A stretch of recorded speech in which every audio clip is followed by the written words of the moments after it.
The following presentation is an introduction and overview of the Weekly Calendar Planning Activity Assessment Tool, or the WCPA.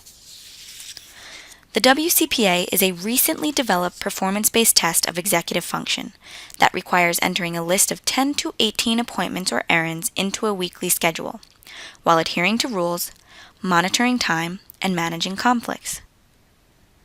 The ability to follow a list is a generic and important skill of daily living that is required across work, school, leisure, and home activities. The WCPA assesses subtle executive function deficits. It is appropriate for those who may be independent in routine, basic activities of daily living, yet show difficulties in non-routine, complex tasks. Analysis of performance on the WCPA can be used to understand underlying performance errors, establish a baseline, and provide information that can influence clinical decision-making. The WCPA involves the integration and coordination of executive function processes. Underlying executive function components are not directly assessed or rated, but are instead reflected through direct observation of performance errors. The WCPA is applicable to a wide array of populations that are vulnerable to executive function impairment. This includes neurological, chronic, developmental, and mental health conditions such as those listed here. The WCPA is appropriate for ages 12 to 94. Normative data exists for ages 16 to 94 to provide comparison and identify the extent of executive function performance deficits. Normative data collection for the younger age group is in progress. The WCPA has 3 different levels of difficulty to choose from, based upon your client's age and cognitive functioning. Each level contains appointments to enter into a weekly calendar, but the presentation or format of these appointments varies in complexity based on the level chosen. Level 2 is the version that is most frequently used. There is also a short form, or the WCPA 10 item. This version is identical to the Level 2 version previously mentioned.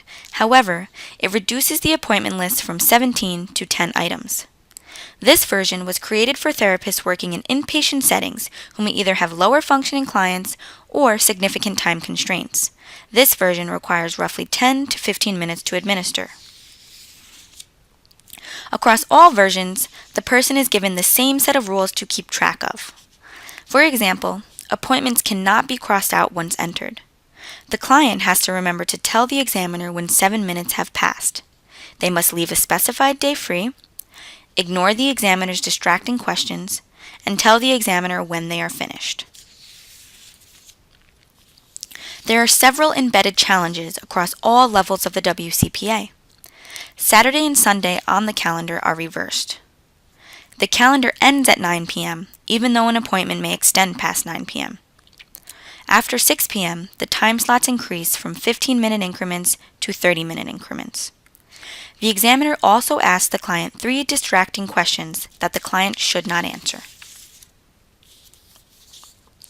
During the task, strategy use is observed and rated during performance, as well as probed in the after-task interview.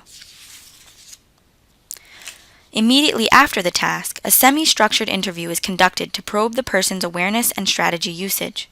For example, the person is asked about their familiarity with the task, how they went about doing the task, the challenges they may have encountered, and if they would do anything different if they were to do the task again. The after-task interview is followed by optional self-ratings of awareness, including self-estimation of accuracy scores and time for completion. In summary, the WCPA assessment focuses on 3 main areas, including performance and analysis of error patterns, strategy usage, and self-awareness. As an example, the accuracy or type of error can be coded for each appointment, and during the task performance, self-recognition of errors is documented. Self-recognition of errors and self-checking strategies are also observed during performance. The after-task interview and rating scale further probes the person's perspective and awareness of performance. This is a sample of a visual profile of WCPA scores for a client. Scores are converted to percentiles to provide a meaningful interpretation. In this case, the person entered all appointments with average timing, but scored below average in rule following, strategy use, and accuracy, indicating inefficient performance. The WCPA is easily portable and can be used consistently in any setting. It requires minimal setup and takes roughly 15 to 30 minutes to administer, depending on the version used. It also provides alternate forms for retesting in order to gather accurate outcome data. This concludes the WCPA Introduction and Overview. Please follow up this video module by watching the WCPA Part 2, Setup and Administration for Detailed Administration Procedures.